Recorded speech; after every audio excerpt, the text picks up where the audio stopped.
Welcome to our session, A Green Recovery and the European Green Deal for Ukraine, Conditions for Environmental Friendly Recovery and Growth. My name is Yordanka Rodika-Yordanov, and I am Associated Professor of Environmental Law at the State University of Moldova, and I will be the moderator of this session. And today we gather to discuss the pivotal role of green recovery in Ukraine amidst to ongoing challenges brought by the war. Our discussions will center on the intersections of environmental sustainability, economical growth, and European integration, which are essential for rebuilding a resilient and prosperous Ukraine.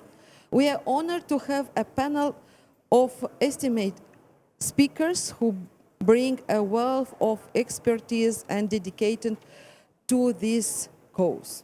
So I would like to present the distinguished panelists which will participate in the meeting of today. So we have Madame Steffi Lemke, the Ministry of Nature Protection of Germany. Mr. Ruslan Strilets, Ministry of Environmental Protection and Natural Resource of Ukraine. Virginijus Sinkevičius, the European Union Commissioners of Environmental, Ocean and Fisheries, which are on my left hand. And also we have colleagues on my left hand, Margot Wallström, the ex-Ministry of Environmental Protection of Sweden and,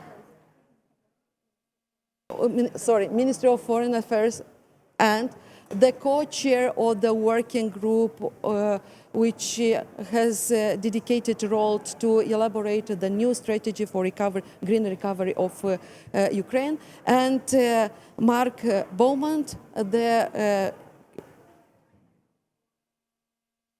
and Natalia Andrushevich. She is the representative of NGOs from Ukraine.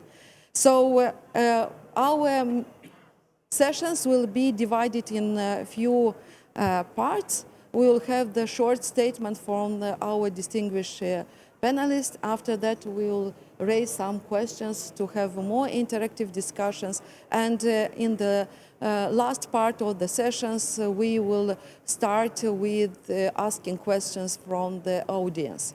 So, Madame Steffi Lemke, please come with your statement related to the possibility of supporting and encouraging the green recovery of Ukraine. The floor is yours.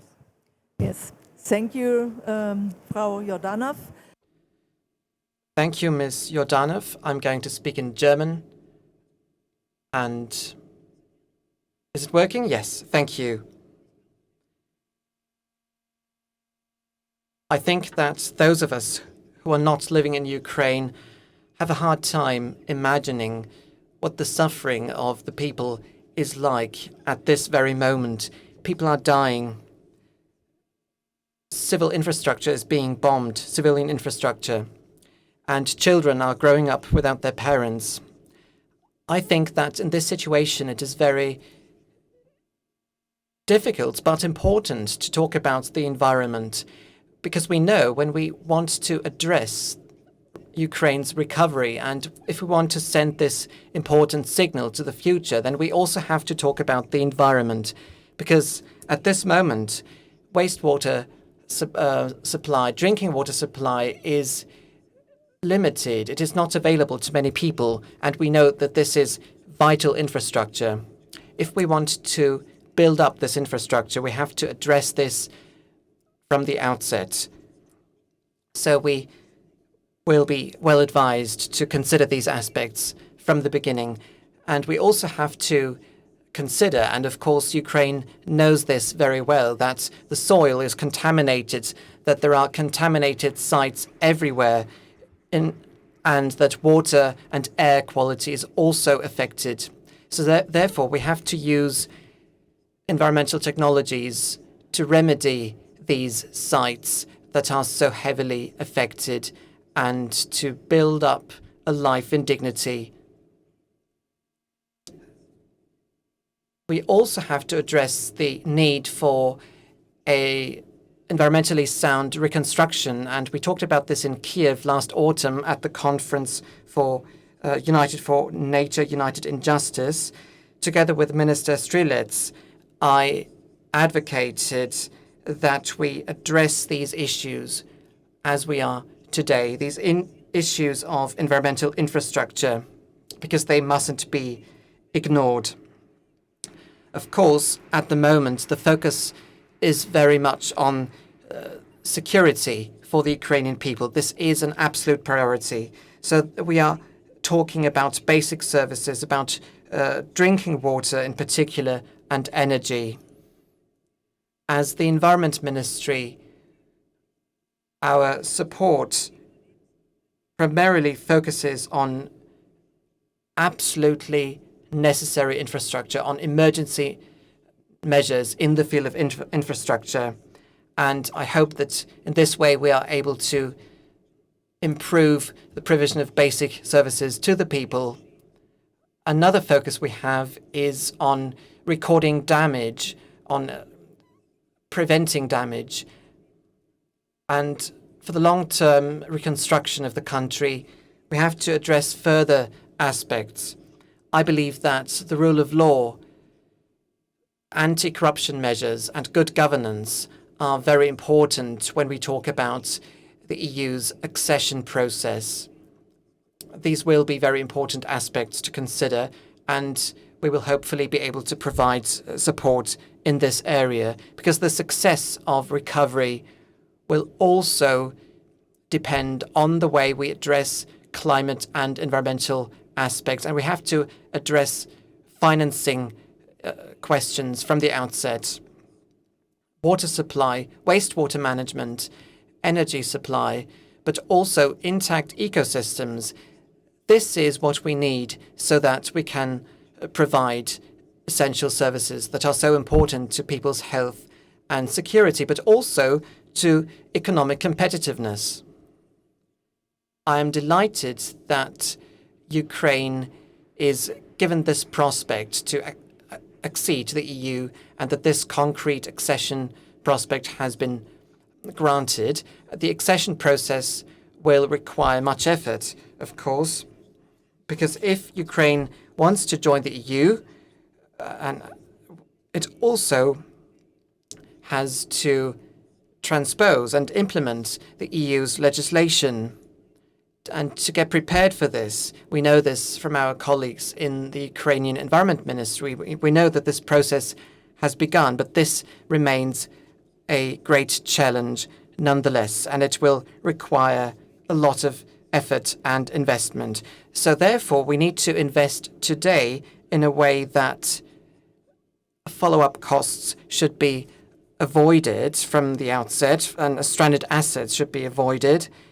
Therefore, we need to make the right framework now, the right conditions for investment for the private sector and also for municipalities. Therefore, I very much welcome the cooperation with the international financial institutions, such as the EBRD and the OECD.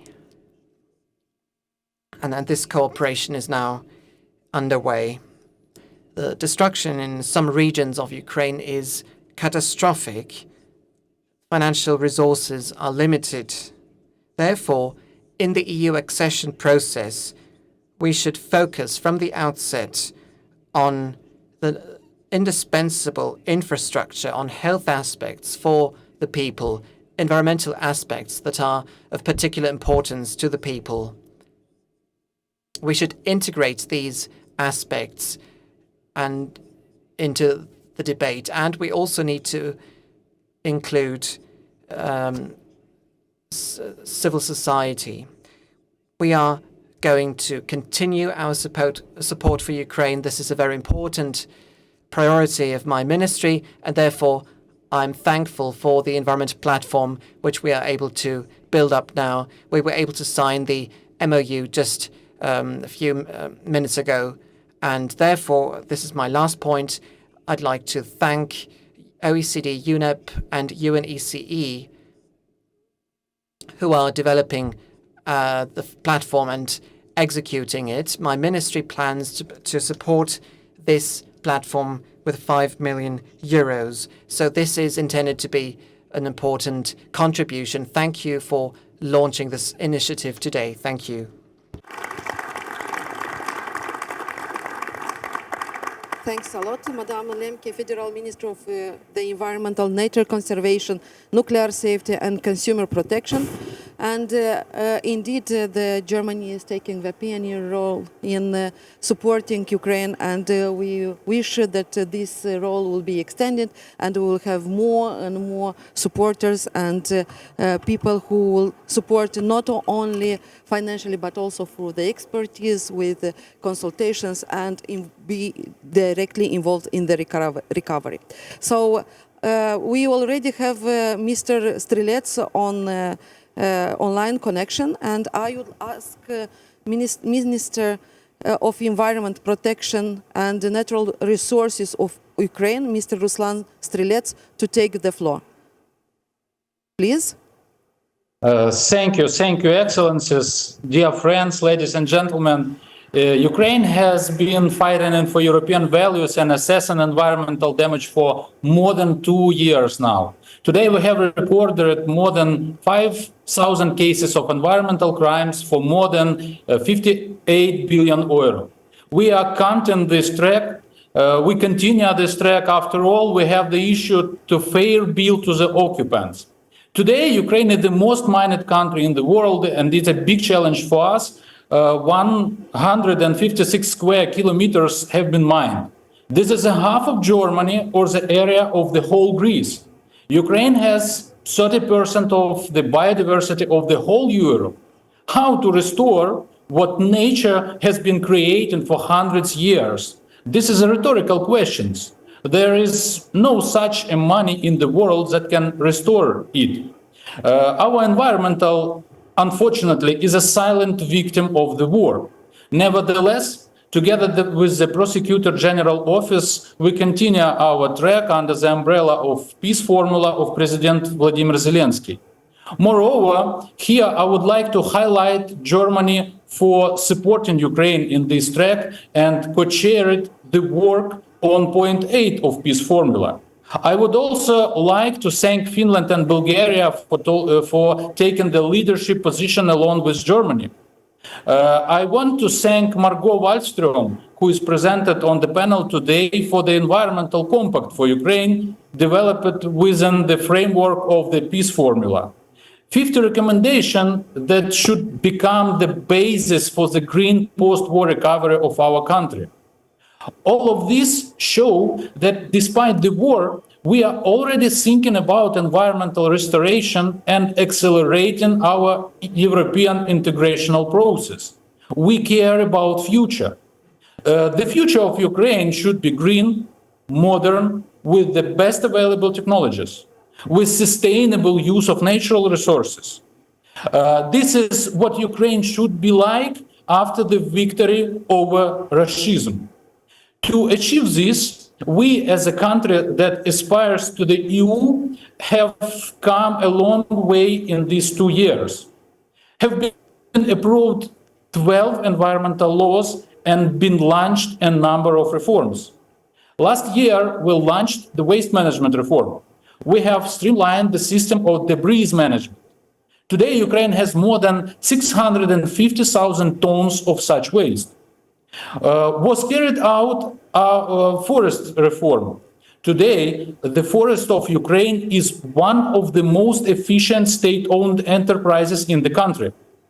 We have completed the subsoil use reform. I am confident that Ukraine will definitely become an equal partner of European market in a high-tech production chain. We are preparing to launch the National Joint Stock Company Water of Ukraine. It will ensure the application of transparent market mechanism for business and affordable, high-quality water for people. Of course, there cannot be European integration without modern climate policy. We have already approved the climate policy strategy of Ukraine until 2035. This is not only about fulfilling our obligation under the Ukraine facility and the recommendation of the European Commission. It is also about our choice and desire to be together with the entire civilized world.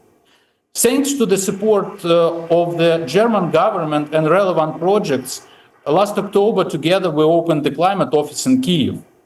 In conclusion, I would like first of all to thank all international partners who support Ukraine on this path. It is invaluable and important for us today. Secondly, to emphasize once again the importance of Germany's support for Ukraine, and thank personally Steffi Lemke for her openness to dialogue.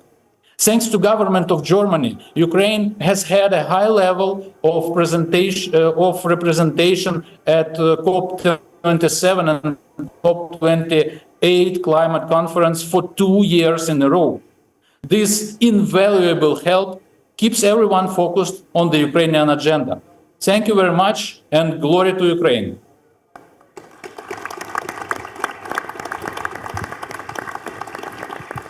Minister Strilets, thanks a lot for your statement, and also thank you for bringing the attention that the recovery of Ukraine should be green and sustainable.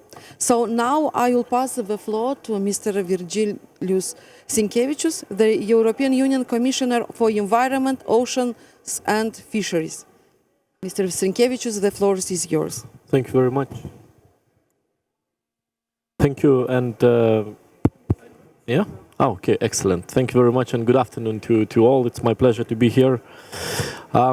I myself visited Ukraine many times since the beginning of the war. And of course, I've witnessed the damage that has been done. And as Minister referred, the environment has become a silent victim of the war.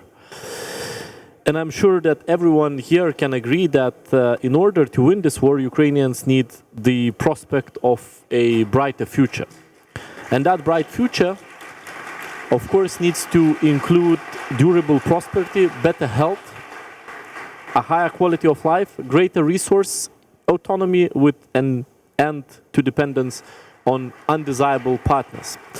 And to build that future and to build it in the EU, we have to ensure the recovery that is green. And by green, of course, I don't mean just a strong ecosystems that will need a recovery. I mean, first of all, modern water and waste infrastructure, industrial plants that don't pollute, and businesses that are resource efficient and increasingly circular. With the war ongoing, ensuring a green recovery seems like a mirage, a sort of distant prospect. But there are some very promising things that we can do in order to reach it.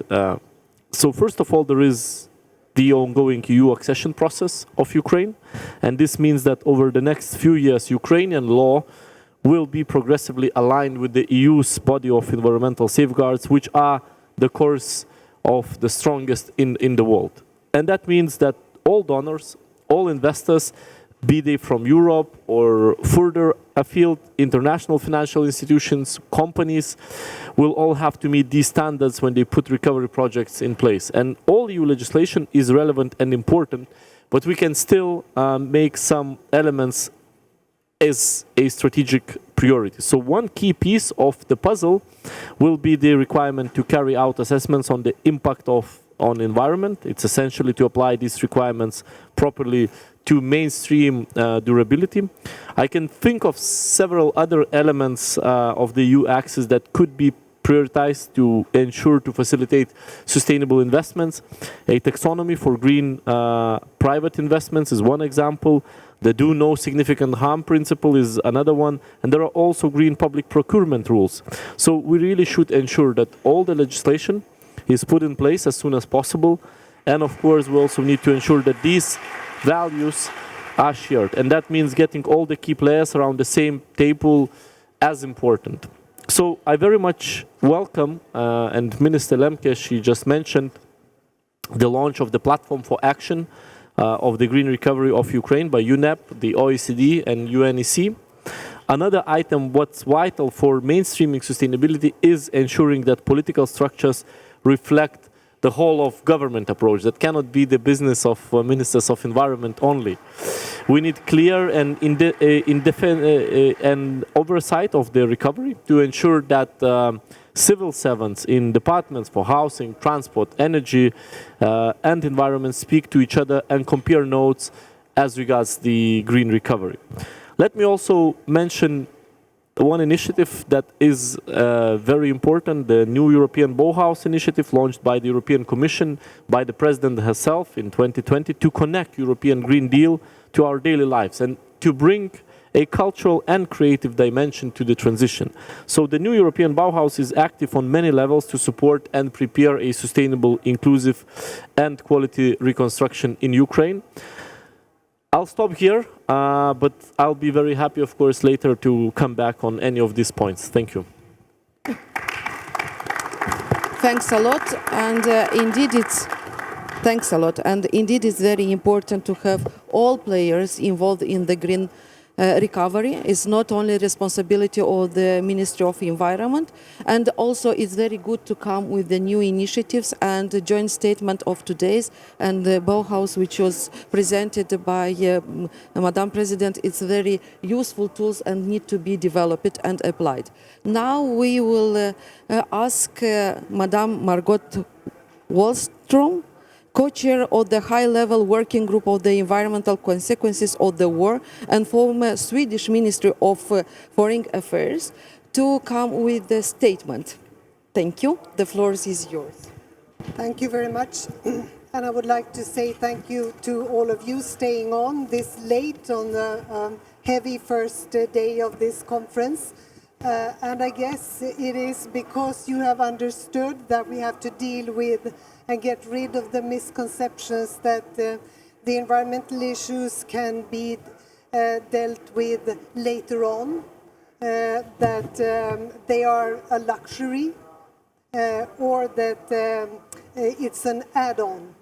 It is indeed something that we must thank the Ukrainian government for taking on and making a priority in the midst of a raging war. And to congratulate especially President Zelensky for making this one of his most important points in his 10-point peace formula as well. And thank you all for whatever you are doing on a daily basis to deal with the environmental challenges. Now, as you have already heard, I have been, and thank you, Minister Strilets.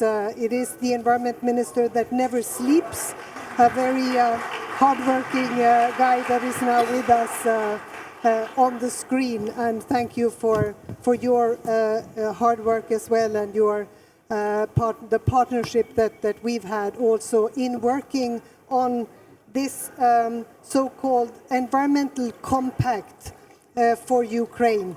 And I make a pitch for this one, and you can get a copy from my friends also on the second row there.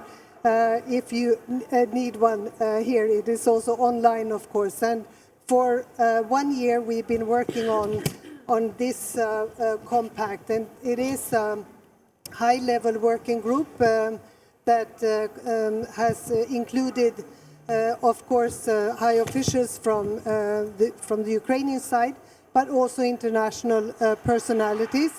And we have come up and formulated 50 recommendations, most of them directed to the Ukrainians, but also to the international community, and also some to the NGOs, the civil society organizations as well.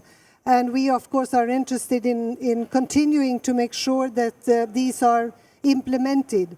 And they all, it is kind of a 360 degrees assessment of the problems. I said at one point that it is dams and dolphins, oil and soil, water and waste, foods and woods, all of those things in an assessment of the environmental damage from the war. So we started with that, but we also went on to discuss accountability.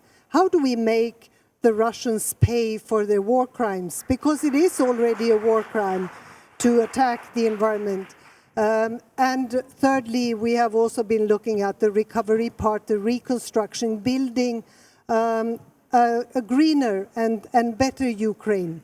And this is, of course, where you come into the picture. Now, we have found that this is indeed a very rare thing for a government to address all of these matters, and especially, as I said, in the midst of a conflict or a war. And also to give attention to the health effects. Because if you think that you can deal with the environmental problems after the war, then you have to reconsider. Because if we don't, we leave it to the Ukrainians to deal with enormous health problems that comes from pollution, that comes from bad air quality, water pollution, hazardous substances, not to mention all the poisonous substances that we have in the rubble from the war. So all of these things, not to mention the fact that the silent victims are some of the 300 old oak trees in the forest that was destroyed.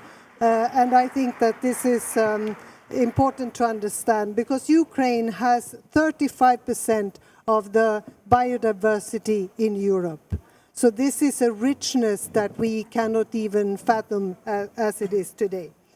Now, what do I have to say to you from the work that we have done? I think that you will have to deal with the misconceptions of this being something that should be dealt with later on. I think instead of looking at it as an obstacle, you have to see it as an opportunity to invest in what will be, of course, an economic growth in Ukraine that represents the richness of this country, not to mention their famous black soil. And this is also why we have to take it into consideration in looking at, for example, at clearing of landmines. How is that being done, and how can a strategy also take into account that there is an environmental aspect of all of this? I also think that investors have to realize that reconstruction will become the greatest European growth asset in coming decades, that the biggest recovery project after World War II is already underway. And you know this because you are those that are investors that are already involved in all different projects around Ukraine. And I think that we also have to deal with the different time perspectives, what can be done and must be done now, what is for the long term, and how do we plan decision making so that we involve people both at the government level, them taking their responsibility, but also involving local communities and I would say civil society. All of these things are part of this enormous task of addressing the environmental and climate change challenges. And again, it is an opportunity, not an obstacle. And I would say that energy and standards are examples of that, because investments in renewables will strengthen security. It will create a basis for economic growth. Plus, it will help to fight climate change, or the effects of climate change, and the global goals that we want to reach, we hope, within the frame and the open arms of the European Union.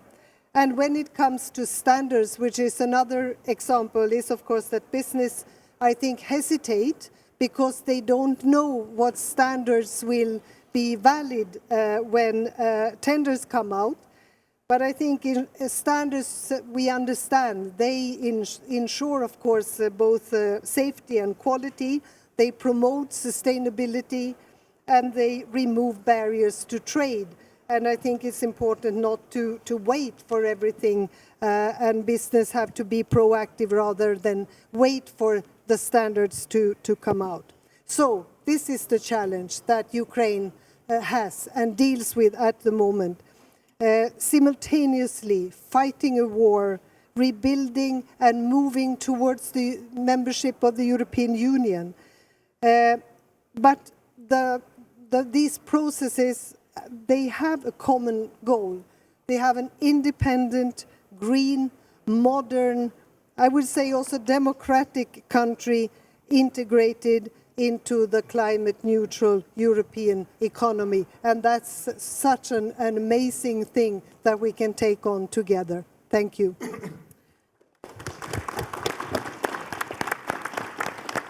Madam Wallström, thanks a lot for your intervention, and thank you for listing the opportunities, the challenges, and also coming with the solutions and ideas how to improve the cooperation and also how to bring more investors in the working in green recovery for Ukraine. Thanks a lot. And now we will pass the floor to Mr. Mark Baumann, Vice President of European Bank for Reconstruction and Development.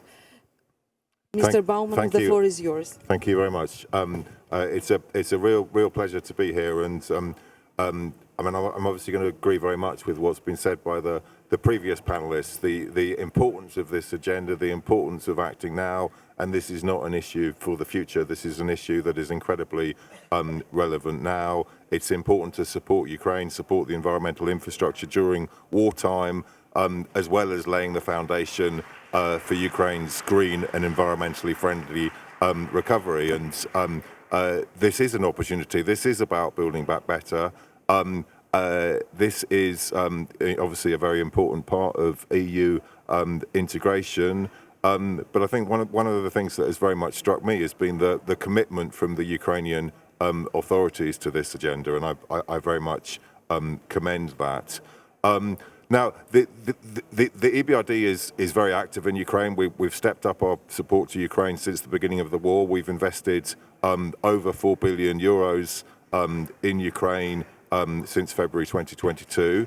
I want to talk a little bit about what we've been doing in the kind of municipal environmental infrastructure space. We have a long track record of working in this sector in Ukraine, but we have continued to invest since the beginning of the war. We've invested something like 160 million euros in municipal and environmental infrastructure, district heating projects, water and sanitation, solid waste management, energy efficiency of public buildings, and urban transport.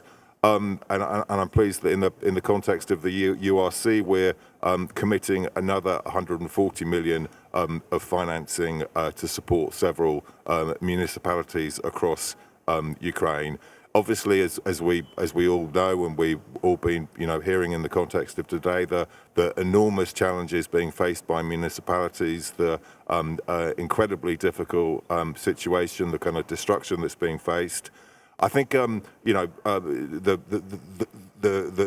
difficulties are enormous, but I think I would stress also the administrative and technical challenges in terms of kind of delivering projects, of course compounded by the human capital losses due to the war. So one of the things that I think is extremely important is taking a kind of programmatic, holistic approach, supporting with investments, but also with capacity building, with technical assistance, with policy dialogue. This is very much the objective of one of the EBRD's flagship projects, the Green Cities program, where we support municipalities not only with investments, with policy dialogue, technical support. Very pleased. I mean, this is a program that's been going since 2016. Very pleased that there are 7 Ukrainian cities which are part of this program, and very pleased with how this work has continued since the beginning of the war, in terms of not just two cities in Ukraine approving Green City action plans, but continued progress with the implementation of these action plans, which I think highlights the importance of point about this being an agenda which is incredibly relevant now and not just for the future. I like to say the importance of the work of our donors. We obviously work in partnership, so thank you to Germany and the European Commission for the donor support that they've given to us with this work. And then just very quickly to turn to the very significant challenges in the energy sector. I mean, we're all very aware of the two critical challenges.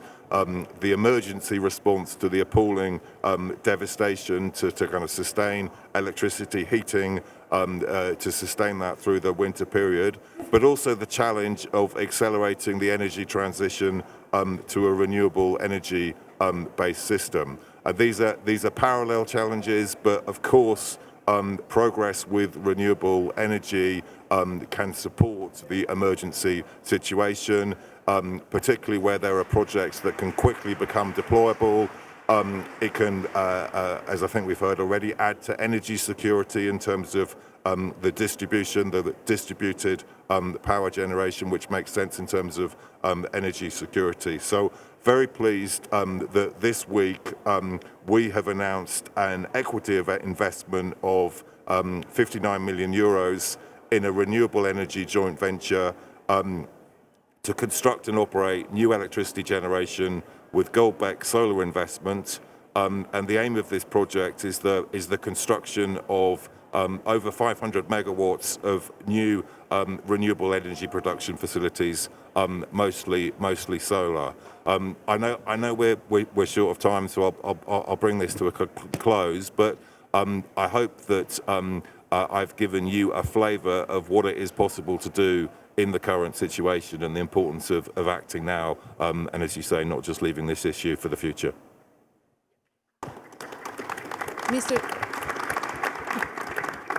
Thanks a lot, Mr. Baumann, for your statement and also for bringing examples of how green cities, for example, can be applied in Ukraine, and also how to adjust such kind of project, taking in consideration the fact that Ukraine is under the war. So indeed, all the support and the fact that EBRD is ready to invest and is ready to share experience and expertise, it's already a good starting point and examples for others.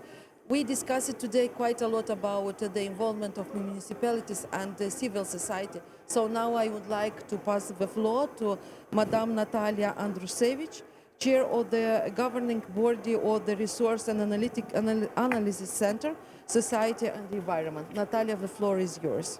Thank you, Rodica, and it's my honor today to take part in this panel on green reconstruction, and also to talk about a little bit about civil society role in the process. So civil society in Ukraine is very active and always proactively participates in all processes in the country. Post-war recovery and reconstruction is no exemption. Non-governmental organizations try to be part of the governmental efforts and international processes, but also we start and implement our own initiatives. I think there are three factors that can portray the role of civil society in the green reconstruction processes in the current situation. First, leadership. Second, understanding green recovery. And third, real impact. A call from a colleague from Kherson just after liberation of the city with the proposal, let's work on the strategy for reconstruction of Kherson on sustainability principles. Non-governmental organizations from Zaporizhia working on development of the strategy for green transformation and environmental safety of Zaporizhia under daily shelling. Local communities from Sumy and Chernihiv Oblast trying to find funds to install waste containers just after liberation of their settlements. The city of Vinnytsia trying to implement its Green Deal and also roadmap declared just before the start of the war. And this is only a few examples. And these are all about leadership. In fact, all initiatives of green transformation in Ukraine is about leadership. The understanding of green reconstruction cannot be limited only by reconstruction of critical infrastructure, buildings, and industrial facilities, even on green principles. Green reconstruction also means restoration of the nature. Water bodies, soils, demining, reserves, nature conservation, infrastructure, so on. Our animals and plants have no a voice at such conferences as we have today. So that's why working on green reconstruction has a very important value component. Protection of the nature. And here also there is a big role of civil society organizations working on environmental and climate issues. Joint statement, position papers, preparing analytical documents, advocacy at national and international level, working with local communities, so on. However, public involvement cannot be just for the sake of the process. It is important that every involvement of the public had some real impact on the situation. So when we submit some comments to the draft law or strategy, we want them to be considered properly. It's very good that we have some successful cases when the public is involved. For example, we had the possibility to comment on the draft state strategy on regional policy, or recent climate policy documents, or Ukraine facility. But accountability, credibility, and also transparency of the processes which are must be ensured for those processes which are closed now still. Talking about the future, I think that it's very important to have good, effective instruments for public involvement, because now we have still a lot of work to do. For example, monitoring the Ukraine plan for the purposes of Ukraine facility. So we want to be sure that the reconstruction and rebuilding process is done on green principles, and the reforms in the field of environment and climate change are being implemented properly. And also this can be said about the platform that was announced today. So it will be effective if will be ensured the involvement of all stakeholders and joint cooperation of all stakeholders, including civil society organizations. Thank you.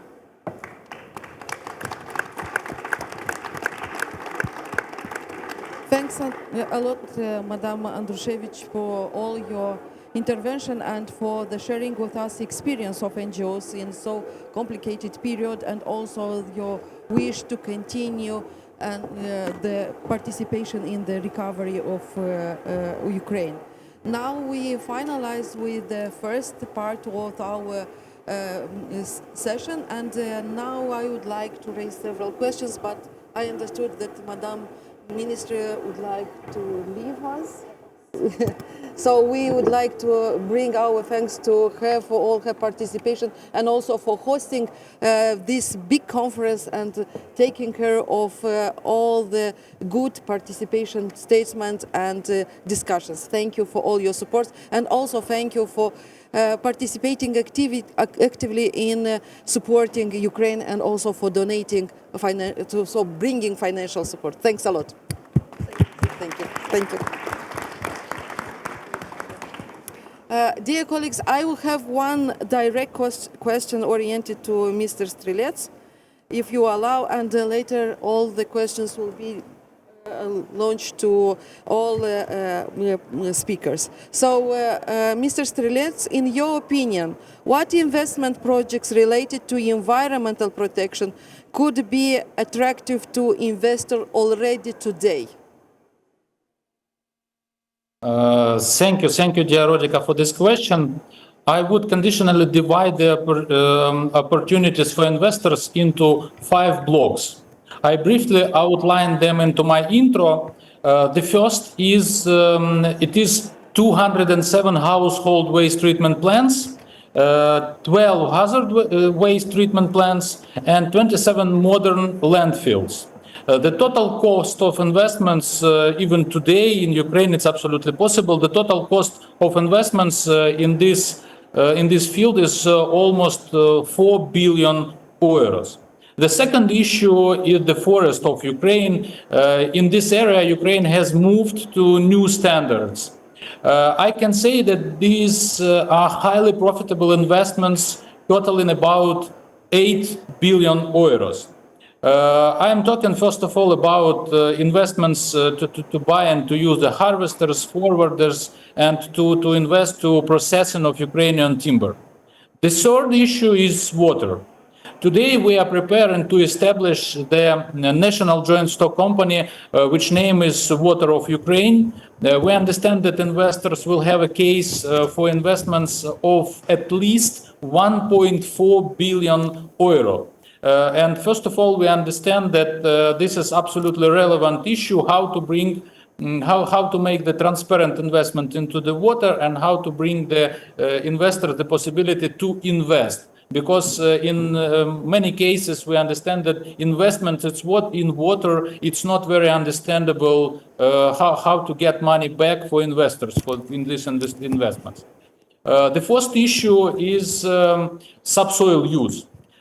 Today, we have completely updated the rules for fair and absolutely transparent investor access to critical raw materials. The strategic minerals that are very important to the whole world today. Ukraine has deposits of 21 out of 30 such minerals. Ukraine has created appropriate regulations that significantly shorten the investors' path to critical raw materials. Our goal is to use subsoil in a cost-effective manner and to meet high environmental standards. In this investment process, we are waiting for high standards and for best available technologies for selecting these raw materials and to use it. The list of these cases includes about 100 projects in 10 major critical raw materials. The total investments portfolio reached 11 billion euros. And the last but not least, the exclusion zone, the Chernobyl zone of Ukraine. In my opinion, it is the best place to develop alternative energy today. The vice president of EBRD told about investments into renewables, and we understand that it's very important now in this difficult time when we have a lot of destroyed energy infrastructure. I want to say that the German company Notus Energy is ready to invest 3 billion euros even today. We signed the memorandum of understanding between Ukraine and Notus company, and we had the representative of government of Germany on this process. So we are fully open, and we have a lot of free space in Chernobyl zone to build more and more renewable there, and we have a lot of a lot of infrastructure to transport this electricity.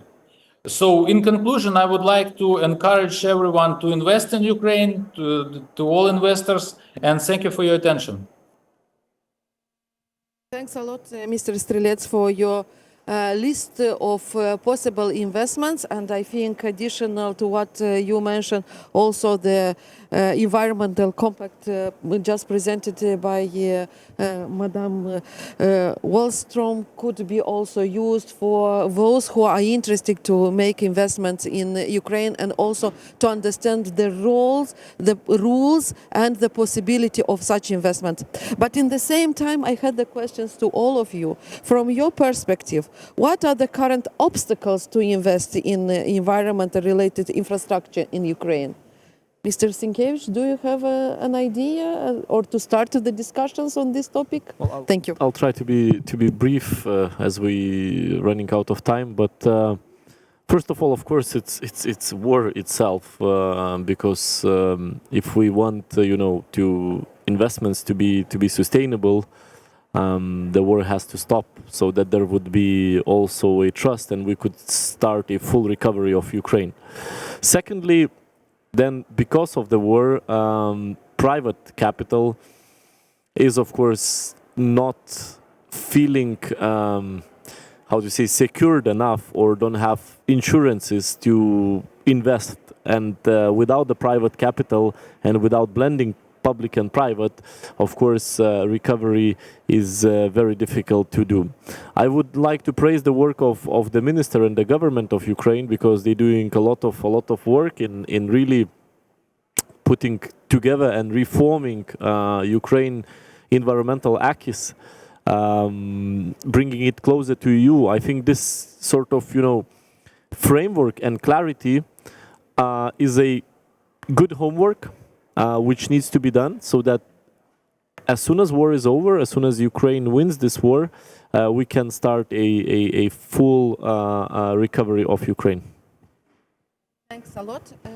I think it's exactly the point which was mentioned by you is the fact that Ukrainian government is working very hard to bring the European standards, especially on the environment, in Ukraine and to make the European standard functional and in Ukraine, and which will bring more confidence to the investors.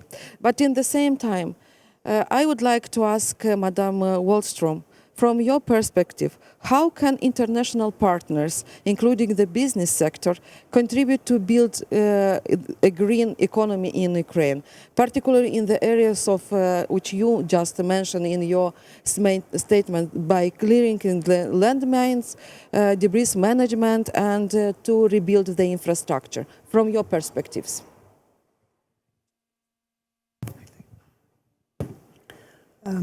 Thank you very much. I of course agree with the Commissioner because I think he has outlined the main obstacles, and of course to add to that is corruption. If business fear that there is too much corruption, they will also hesitate to invest, and I think it is important that the Ukrainian government continues to show results and that they are effective in fighting corruption. I think that we have outlined also in our compact a number of things that we can expect and hope from the international community, from governments, and how they can help the Ukrainians at this moment. The best thing would of course be if the Russians leave Ukraine as soon as possible. But we also have to meanwhile start to both repair, and we have to make sure that we build for the future, as we have discussed. And I gave a few examples. Can I say something about what Natalia said? Because if you are an investor, if you want to be active in Ukraine, I think it is so important to follow her advice. Engage with at the local level. You have to be deliberately inclusive. You have to invite also civil society and the local communities in order to be effective and also to think long term about what you want to do. And I think there are so many gaps already where more resources are needed or expertise needed from member states, from governments all around the world. So I think this is also where we can contribute. And with the best available technologies, with the best available methods that we can give. Because remember, they are also at the moment gathering evidence and collecting evidence of the environmental crimes being committed in Ukraine at the moment. So the accountability track is also a very important one. So this is where I think the rest of the world can help. Thank you indeed. And you make very nice connections between what Natalia mentioned, you mentioned, and the fact what Mr. Baumann mentioned. I would like to ask Mr. Baumann, from his perspective and from experience of EBRD, what could be the role of municipalities playing in recovering Ukraine? So I think municipalities have a very important role, and I spoke earlier about the work that we are doing, working directly with municipalities, supporting municipalities. I think you know, we've long believed in Ukraine, but in other parts of other countries where we operate, the importance of the ability to work directly with municipalities, not just through central government, is incredibly powerful. It goes a bit to the point just made about inclusivity and involving all the local stakeholders in projects. Obviously, I echo very much what the commissioner said about some of the obstacles and the challenges, and the kind of main obstacle being war. But that has very kind of serious implications for the bankability of projects. And serious issues in terms of capacity and administration. So to go back with what I was saying earlier, the importance of combining investments, but with technical support, with capacity building support, and as the EBRD, we are very willing to invest our money, invest our balance sheet, but also the critical importance of support from donors. We have a strong pipeline of projects with municipalities, but we need some support from donors to help us to deliver those projects. Thank you. It's a very good connection between the wish and the possibilities, and I really hope that this moment will be exactly when our wishes and possibilities will fulfill, and we will have the big success. So, if you allow, and I will use the words which Mr. Sienkiewicz mentioned, that we are running out of time, I would like to ask if we have any questions from the audience. Yes, my colleague will bring the mic for those. We have the first candidate in the front. Thank you very much. First of all, thank you very much for all panelists for a very interesting discussion presented today. My name is Bakır Jusupov. I represent OSCE, coordinator of the OSCE economic and environment activities.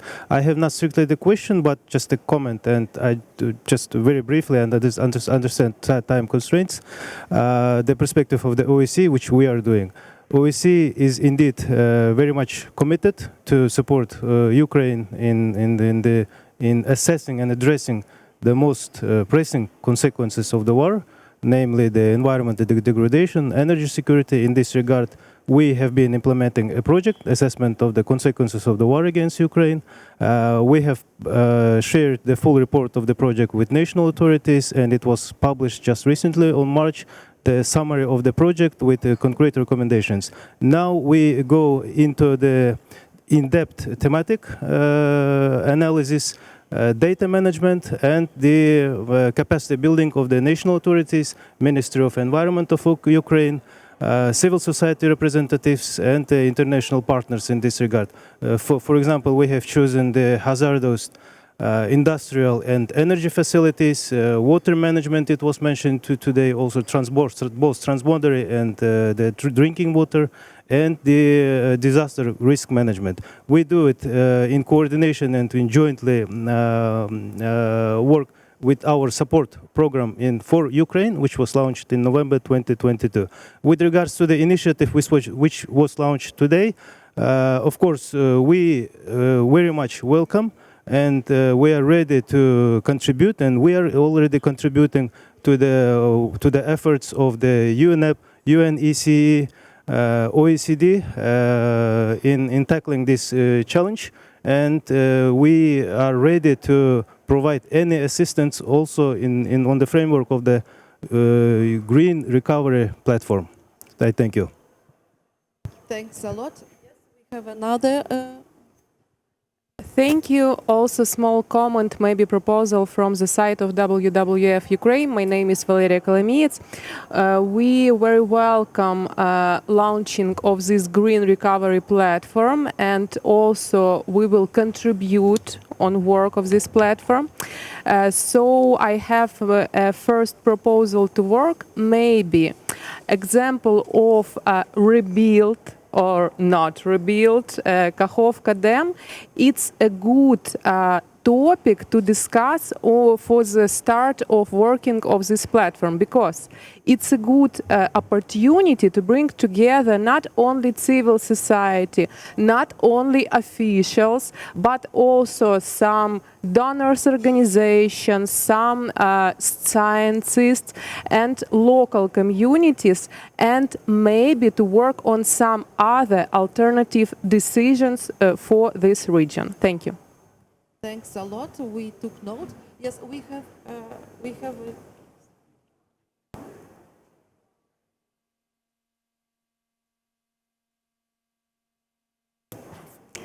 Good evening. My name is Ksenia Oranchak. I'm Executive Director of National Association Extractive Industries of Ukraine. I have a short question. It's possible to consider implementing a grace period for Ukrainian metallurgy, or at least large miners in reaching FIT 5.5, at least the possibility of reviewing them until 2030. It's a question for Mr. Sienkiewicz. Thank you.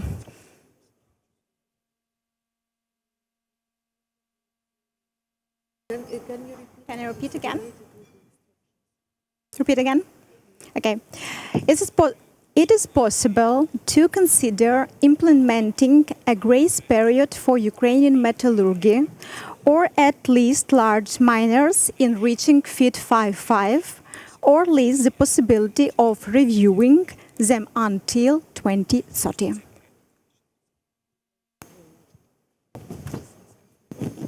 Well, I mean, it's a question, first of all, as regarding our climate ambition and climate goal. And in EU, it's already a law. And of course, if Ukraine wants to join the European Union, it will also will take on the climate law as well. And Ukraine is a part of the Paris Agreement, and I think is committed part of the Paris Agreement to implement the Paris Agreement. And I know that the work is ongoing. So I wouldn't be rushing into any reviews now or grace periods, because the work is ongoing, and I think with the availability of technology, significant progress can be done.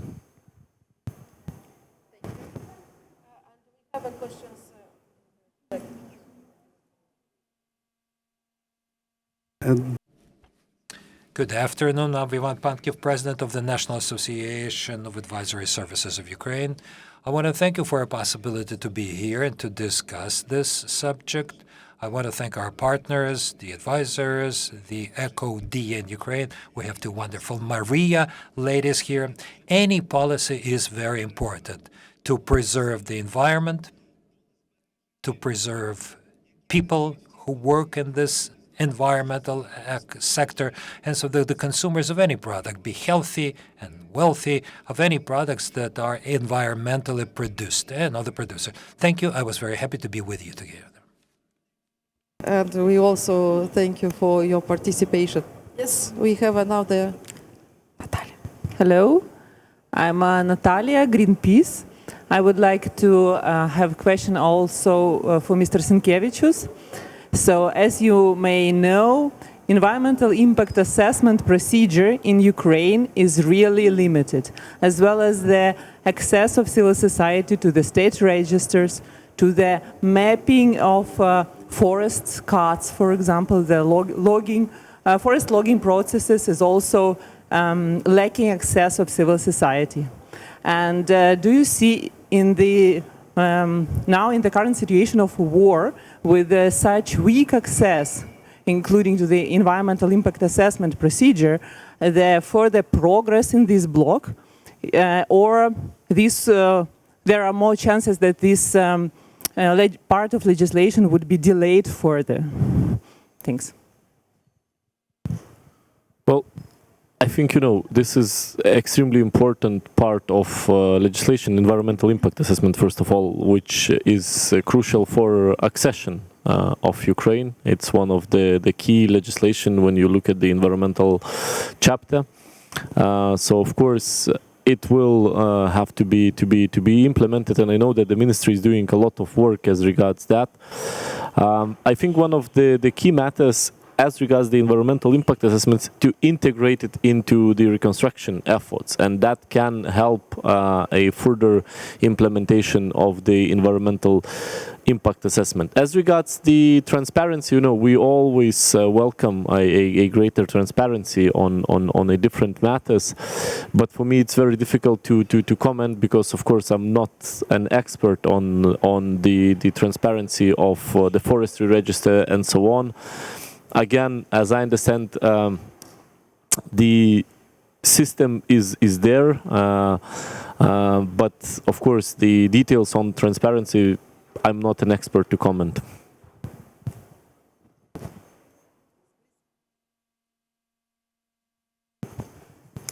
Thank you. Tamara Malkova, Information Center, Green Dossier. I also have a question to Mr. Sinkevičius. As we know that in European Union, before this and during these elections, voices of environmentalists and green organizations became law, and these requirements of European Green Deal became some slowly, and even some restrictions were already adopted for example, in agricultural part of environmental issues. What do you think? Is it important for the Ukrainian development of Green Deal? How it is influenced to Ukrainians' weight in implementation of Green Deal? Well, Green Deal policies are in place. I understand we had an election period and there was a lot of electoral rhetorics, but the Green Deal has not shifted anywhere. It's still there, and I hardly see that would change. Maybe it will be called differently, but at the end of the day, it's our competitiveness strategy. When you look at the competitiveness globally, China, US, they are developing clean technologies, and the future is there. It's also our strategic autonomy strategy, because if you look where the European companies face the issues since the start of the full-scale invasion is dependency on fossil fuels, exceptionally gas from Russia, hoping that some pipelines through the Baltic Sea can be a solid base for your economic competitiveness. Thirdly, I think, it's also our international name would be at stake if we would start backtracking from the Green Deal, where we the ones leading the way. So I hardly see it, being sort of shifted somewhere. At the end of the day, it's not about politicians. Markets, they already also said their word, and the investments are floating. And those, dirty projects of yesterday, they won't be bankable. As simple as that. So I'm not so much worried about the Green Deal. And when it comes to the implementation, is it worth it for Ukraine following it? Absolutely yes, because Green Deal is also about the clean future, about the healthy future of Ukrainian children, about the healthy environment. And when we talk about the climate policy, not a single country or a single region can fight successfully climate change. We need a global effort. So Ukraine, EU, but the whole world together has to move ahead and as fast as possible. Thanks a lot. So,